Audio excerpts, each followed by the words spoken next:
Everyone, welcome to our YouTube channel success thunder. आज हमारी एक पज़ल है जो कि मॉडरेट लेवल की है और ये नो डाउट मेंस की पज़ल है।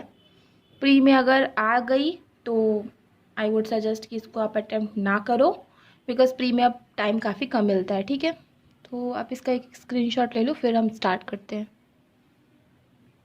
Okay, so let's start. अब हम अपने वही तरीके से करेंगे।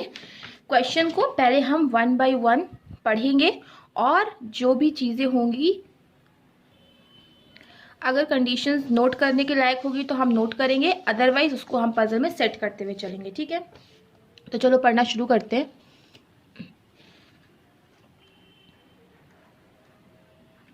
तो सबसे पहले लिखा हुआ है 8 peoples PQRSTUVW work in different organisations at different posts. Okay, 8 लोग हैं जो अलग अलग ऑर्गेनाइजेशन में काम करते हैं, अलग अलग पोस्ट पे काम करते हैं।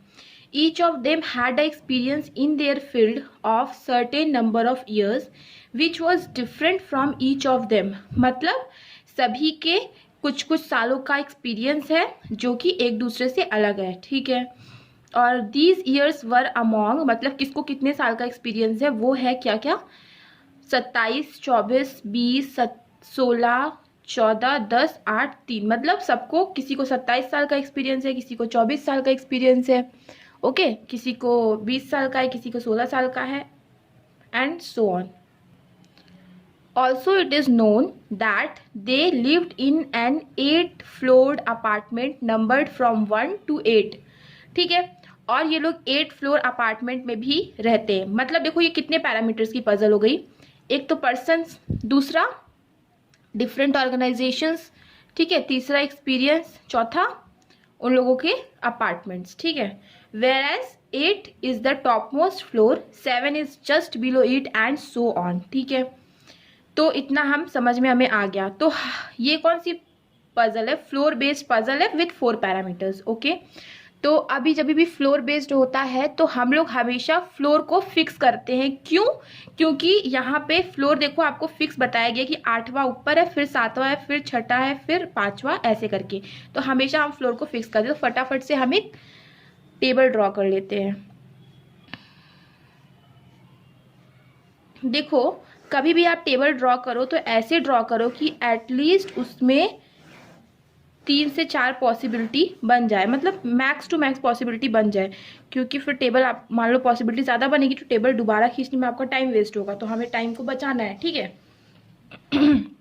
अब देखो, further it is known that V who had more experience than Q but less than R lived on second floor. देखो, जब भी कभी इस टाइप की पजल होती है ना, कि जिसमें मान लो कि 1 पैरामीटर है, 2 पैरामीटर है, 3 पैरामीटर है, तो अभी अगर आप इसको मान लो वैसे करके लिखने के लिए जाओगे, मान लो ऐसे 1 बाय 1 कंडीशंस बना के लिखने के लिए जाओगे, तो इसमें आपका बहुत टाइम वेस्ट होगा। तो इसकी एक अच्छी ट्रिक ये है कि जैसे इसमें आपके कितने, देखो यहाँ से समझ में आ गया कि एक्सपीरियंस आपका 1 पैरामीटर है, तो एक्सपीरियंस से रिलेटेड जो भी चीज़ बोलेगा ना वो हमेशा आप इस यहाँ पे लिखना। ठीक है, तो इससे आपको ये क्लियर रहेगा कि ये जो चीज़ है वो एक्सपीरियंस से रिलेटेड बोली गई है। बार बार आपको लिखना नहीं पड़ेगा कि वी का ज़्यादा एक्सपीरियंस है आर से, ऐसे आपको लिखना नहीं पड़ेगा। ठीक है, तो चलो अब हम फटाफट से इसको नोट करते हैं। Further it is known that V who had an more experience than Q but less than R lived on second floor। इसका मतलब V जिसके पास ज़्यादा एक्सपीरियंस है Q से लेकिन R से कम एक्सपीरियंस है। देखो, अब अगर मान लो ऐसा बोलता कि V का एक्सपीरियंस जस्ट कम है R से, ओके, तो हम ये एरो नहीं लगाते। पर क्योंकि यहाँ पे ये नहीं बोला है कि जस्ट कम है R से, तो हम लोग यहाँ पे एरो लगाएंगे कि मतलब कहीं ना कहीं उसके नीचे आएगा, बट जस्ट नीचे आएगा, कब नीचे आएगा ये हमें नहीं पता, तो हम ऐसे एरो लगा के लिख देते हैं। ये मेरा तरीका है। अगेन मैं बोल रही हूँ, आपका कुछ और तरीका भी हो सकता है। ओके, तो देखो, it is known that V who had more experience than Q but less than R lived on second floor. मतलब V क्या है, सेकेंड फ्लोर पे रहता है।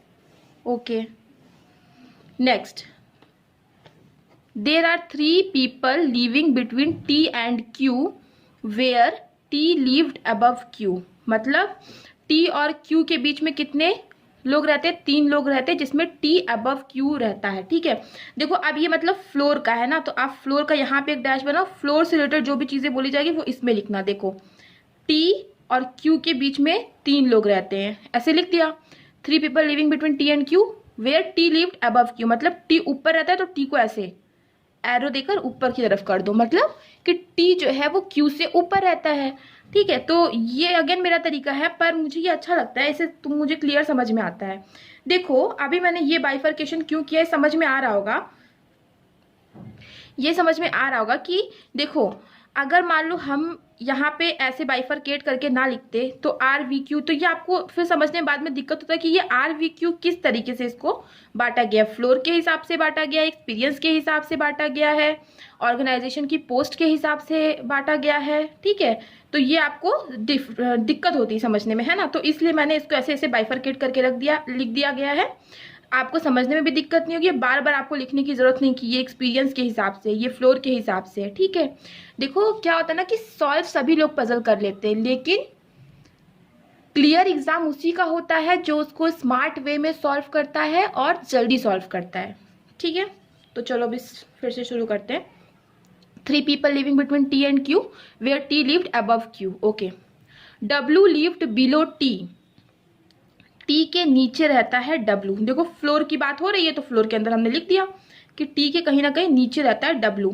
अगेन देखो हमें ये नहीं पता जस्ट नीचे जस्ट ऊपर, तो हम इसको एरो देकर लिख दिए रहे कि कहीं ना कहीं नीचे रहता है। अगर जस्ट होता तो हम इसको एरो ना देते, उसको ऐसे जस्ट ऐसे लिख देते। ओके, पर क्योंकि जस्ट नहीं है तो हम इसको एरो देकर लिख दे रहे हैं। Okay, W lived below T but not adjacent to Q, मतलब W जो है वो Q के आसपास नहीं होगा। ठीक है, Q के आसपास वो नहीं रहेगा। Okay, but not adjacent to Q और ऑन द 7th फ्लोर, मतलब W जो है वो 7th फ्लोर पे भी नहीं रहेगा, तो वो हम 7th फ्लोर के जस्ट बगल यहाँ पे ऐसे लिख देते हैं। ठीक है, W जो है 7th फ्लोर पे भी नहीं रहेगा। You had an experience more than the person living on first floor, मतलब यू के पास जो एक्सपीरियंस है वो ज़्यादा है उस पर्सन से जो कि फर्स्ट फ्लोर पे रह रहा है। ठीक, अब एक्सपीरियंस की बात की गई तो हम एक्सपीरियंस वाले उसमें लिखेंगे कि यू के पास, देखो बहुत एक आपको ट्रिक बता रही हूँ कि देखो क्या होता है ना कि हम लोग जैसे ऐसे करके लिख देते हैं ना, यू वी भी ऐसे लिख देते, तो ये समझ में नहीं आता कि यू है कि वी है। तो एक आप तरीका है बता रही हूँ, मतलब ये मेरा तरीका है कि अगर आप यू लिखो तो यू में ऐसे ऐसा सा कर लो, ये हैबिट बना लो, तो आपको कभी यू और वी में कंफ्यूजन नहीं होगा। इसकी वजह से ना लोगों के बहुत टाइम वेस्ट होते हैं, मैंने भी वेस्ट किए, इसलिए मैं आपको बता रही हूँ कि अगर आप ऐसे ऐसे यू लिखा ऐसे वी भी लिख दे, जल्दी जल्दी आदमी ऐसे ही लिख देता है, तो ये कंफ्यूजन हो जाता है कि कौन सा यू है कौन सा वी है। इसलिए यू में हमेशा ऐसे लगाओ ताकि आपको ये पता चले क्लियर कि कौन सा यू है कौन सा वी है। ये सब छोटे छोटे ट्रिक्स होती है जो मैं क्वेश्चन के साथ आते आते बताती रहूंगी। चलो आगे बढ़ते हैं।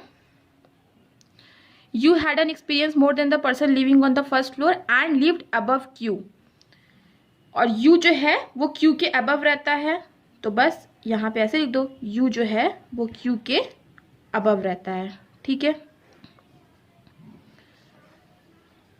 बट बिलो आर, लेकिन आर से वो नीचे रहता है। ओके, हो गया। तो U are more than the person living on first floor and lived above Q but below R. R who had 16 years of experience, R जो जिसका कि क्या है 16 साल का एक्सपीरियंस है। देखो एक्सपीरियंस के अंदर ही हमने लिख लिया, आर जिसका 16 साल का एक्सपीरियंस है, lived on 6th floor. P had an experience less than S, मतलब एस से कम एक्सपीरियंस है पी के पास। अब देखो एस और पी यहाँ पे कहीं है नहीं, तो हम इसको अलग से नोट कर रहे हैं। अगर यहाँ कहीं होता ना तो इसी में जोड़ के नोट कर देते। आधी पजल तो हमारी कंडीशन लिखते लिखते ही हमें सॉल्व कर लेनी है। ठीक है, तो P had an experience less than S but more than V and T, लेकिन more than V and T. अब वी और टी में कौन ऊपर नीचे हमें नहीं पता, तो इसलिए हमने कॉमा दे के लिख दिया है।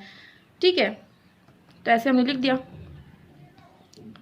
Difference between years of experience living on the 7th floor and the floor number of P is not 0.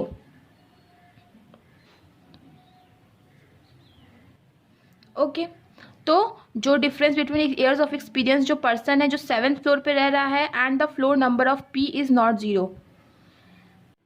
Okay, तो फिर डिफरेंस बिटवीन जो ईयर्स ऑफ एक्सपीरियंस है उस पर्सन का जो कि 7वें फ्लोर पे रहता है और वो फ्लोर जिसमें पी रहता है वो 0 नहीं है, मतलब उन दोनों के बीच में कुछ ना कुछ डिफरेंस होगा। तो देखो इस लाइन का कोई बहुत खास मतलब नहीं है, क्योंकि यहाँ पे एक्सपीरियंस के नंबर से हम समझ सकते हैं कि किसी के भी एक्सपीरियंस के बीच का डिफरेंस 0 होगा नहीं। ठीक है, तो इसको हमें नोट करने की जरूरत नहीं है। ऐसे कुछ लाइन्स भी दी रहती है कंफ्यूज करने के लिए। ठीक है, तो इसका कोई बहुत मतलब नहीं है। अब देखो, W had an experience of more than 20 years but not the highest. 20 साल से ज्यादा है पर हाईएस्ट नहीं है, मतलब W का क्या होगा, 24 साल का एक्सपीरियंस होगा। ठीक है, यहाँ पे हम लिख लेते हैं, यहाँ पे नोट कर लेते हैं, W का 24 साल का एक्सपीरियंस होगा। Person living on 4th floor had an experience of 20 years, मतलब जो 4th फ्लोर का रहता है उसका जो है 20 साल का एक्सपीरियंस है। Q had an experience of odd number of years, Q का odd number of experience, odd number of years में एक्सपीरियंस है। And W and U are not living in adjacent floor, मतलब W, मतलब देखो यहाँ पे क्या, W ना Q के साथ रहेगा ना U के साथ रहेगा, यहीं पे लिख दो आप। ठीक है, ज्यादा बड़ा करने की जरूरत नहीं है। और क्या है, Q had an experience of odd number of year. Odd number of year देखो कौन कौन से हैं, 3 है और 27 है बस। W का, सॉरी Q का या तो 3 होगा या तो 27 होगा। लेकिन आप एक चीज देख लो कि Q का जो है 27 नहीं हो सकता, क्योंकि Q जो है उसका एक्सपीरियंस कम है, R से, V से, इन सब से कम है। मतलब Q का क्या होगा, Q का होगा 3। समझ रहे हो ना, तो Q का क्या होगा, 3 ही होगा। ओके, तो Q का एक्सपीरियंस 3 होगा। हमें इतना समझ में आ गया। अब हम चलो, अब हमको इसकी जरूरत नहीं है, अब हमको इसकी जरूरत है, अब हम फटाफट से पजल को सॉल्व करेंगे खुद से। तो अभी देखो, सबसे पहले हम लोग क्या सॉल्व करेंगे, सबसे पहले हम लोग फ्लोर सॉल्व करेंगे। ठीक है, क्योंकि जब फ्लोर सॉल्व करेंगे तभी हमें पता चलेगा कि यहाँ पे भी हमें इसको सॉल्व करने के लिए हमें फ्लोर पता होना चाहिए कि फर्स्ट फ्लोर पे कौन बैठा है। तो इसलिए हम सबसे पहले फ्लोर सॉल्व करेंगे। कैसे सॉल्व करोगे, देखो सबसे ज्यादा जो डिफरेंस हो हमेशा वही उठाओ। देखो इसका डिफरेंस क्या है, सबसे ज्यादा है। T और Q के बीच में 3 लोग हैं और T ऊपर है, ये भी पता है। तो फर्स्ट फटाफट जितनी पॉसिबिलिटीज है फटाफट बना लो। T 1 2 3 Q, एक पॉसिबिलिटी यही बन सकती है, T 1 2 3 Q और R यहाँ पे और 20 यहाँ पे। ठीक है, अभी देखो ये फटाफट एलिमिनेट भी हो जाएगी। R यहाँ पे है, 20 यहाँ पे, V यहाँ पे है, और एक क्या होगा, T 1 2 3 Q। ठीक है, ऐसे लिख दिया हमने। तो ये हमारी सॉल्व हो गई, इसको कट कर दो।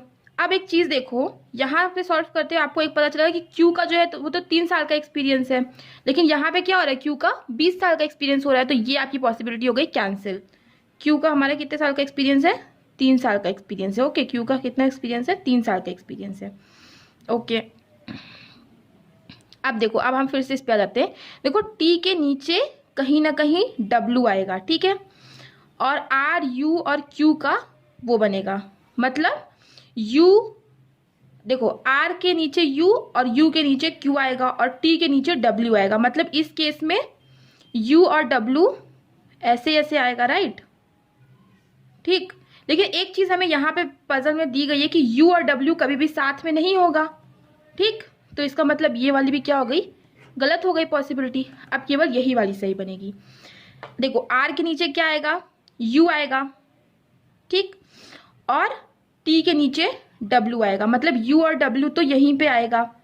लेकिन एक चीज देखो कि W जो है वो कभी भी Q या U के बगल नहीं आएगा, राइट। मतलब W यहाँ पे नहीं आएगा, W या तो यहाँ आएगा या तो फिर यहाँ आएगा। ठीक, तो अब हम ये दोनों ही सेट कर लेते हैं ना फटाक से। कितना टाइम लगता है, R Q यहाँ पे, V यहाँ पे और W यहाँ पे। ठीक, 20 यहाँ पे, 3 यहाँ पे, हो गया सेट। एक बार W को यहाँ रख लिया, एक बार W को यहाँ रख दिया। अब देखो W के अगल बगल कभी भी Q या फिर U नहीं आएगा, ये हमें पता है। और T के नीचे क्या आएगा, W आएगा और R U और Q का वो बनेगा, स्लोप बनेगा। ठीक है, R U और Q का स्लोप बनेगा। अब इस प्लेस में देखो, R के बाद U आएगा फिर Q आएगा, तो इस केस में U केवल यही आएगा, लेकिन U और W कभी साथ नहीं आएगा, तो ये गलत हो गया। ठीक, अब देखो इसमें क्या होगा, R U और Q का हमें बनाना है, तो U अगर हम यहां बना लेते हैं तो W के पास U नहीं आया, राइट। W के पास U नहीं आया और आर यू और क्यू का स्लोप भी बन गया, टी के नीचे भी डब्ल्यू आ गया, मतलब ये पॉसिबिलिटी भी हो गई और ये वाली पॉसिबिलिटी भी हो गई, ये वाली पॉसिबिलिटी भी हो गई कि डब्ल्यू के पास ना यू आया ना क्यू आया, राइट। तो देखो हमारी पजल कैसे सेट हो गई फटाक से। अब देखो, अब हम लोग आते हैं यहाँ पे। देखो जो डब्ल्यू का एक्सपीरियंस है वो 24 ईयर्स का है, ठीक है, हमने लिख लिया। और अब डब्ल्यू का एक्सपीरियंस हो गया 24 ईयर्स का, और आर का एक्सपीरियंस हमें पता है कि 16 साल का है, ठीक है, ये भी हमने लिख दिया। देखो टोटल हमारे पास इतने एक्सपीरियंस थे, 27, 24, 20, 16, 14, 10 और 8 और 3, ठीक है। 16, 20, 3, 24 हो गया, 16, 20, 3, 24, हम इसे कट कर देते हैं। अब देखो यहाँ पे क्या लिखा है कि फर्स्ट फ्लोर वाले का जितना एक्सपीरियंस होगा उससे ज़्यादा एक्सपीरियंस होगा यू का। फर्स्ट फ्लोर वाले का एक्सपीरियंस है 24, उससे ज़्यादा केवल एक ही है 27, तो यू का होगा 27। हम इसको भी कट कर देंगे और ये हमारा हो गया ख़त्म, डब्ल्यू 24 हो गया हमारा ख़त्म। अब देखो एस के पास ज़्यादा एक्सपीरियंस होगा पी से, और P के पास ज़्यादा एक्सपीरियंस होगा V और T से, ठीक है। अब हमारे यहाँ पे सेट करने को केवल कौन बचे हैं, S और P ही तो बचे हैं ना, तो S P या तो यहाँ आएंगे या तो फिर यहाँ पे आएंगे, राइट। अब देखो यहाँ पे क्या बोला गया कि S के पास ज़्यादा एक्सपीरियंस होगा P से, तो देखो 27 और 24 तो चला गया है, ठीक, तो S के पास ज़्यादा एक्सपीरियंस होगा P से, मतलब S B C हो सकता है ना, एस बी सी हो सकता है, क्योंकि एस के पास क्या है, ज़्यादा एक्सपीरियंस है पी से, राइट। एस के पास ज़्यादा एक्सपीरियंस है पी से, तो एस बी सी हो सकता है, क्योंकि अगर पी को हम 20 बना लेंगे तो एस के पास कुछ ना कुछ इन सब में से एक्सपीरियंस आएगा जो कि क्या है, कम है, तो हमें ये नहीं करना है, तो एस के पास ज़्यादा एक्सपीरियंस होना चाहिए पी से। और देखो पी के पास ज़्यादा एक्सपीरियंस है वी और टी से, पी के पास ज़्यादा एक्सपीरियंस है वी और टी से, एक्सपीरियंस मतलब 14, 10 और 8 ही बचे हैं, तो पी के पास 14 साल का एक्सपीरियंस होगा। अब क्या बचे, 10 और 8 बचे, ठीक है, ठीक है, 10 और 8 बच गए, तो पी के पास ज़्यादा एक्सपीरियंस है वी और टी से, ये हमने सेट कर दिया। अब टी और वी का देखो, टी और वी के लिए एज सच ऐसी कोई कंडीशन नहीं दी गई है कि जिसके लिए हम लोग उसको फिक्स कर सके, तो उसको हम फिक्स नहीं कर पा रहे हैं, ठीक है। तो ये हमारा बस ऐसे ही पजल बनके तैयार हो जाएगा। ये थोड़ी सी लेंदी पजल है, इसको आपको थोड़ा प्रैक्टिस करना पड़ेगा। कुछ चीज़ अगर समझ में नहीं आई है तो आप कमेंट सेक्शन में कमेंट करके पूछ सकते हो। इसके अलावा भी अगर कोई टॉपिक है जो नहीं समझ में आ रहा है तो आप वो भी पूछ सकते हो। So thanks for watching.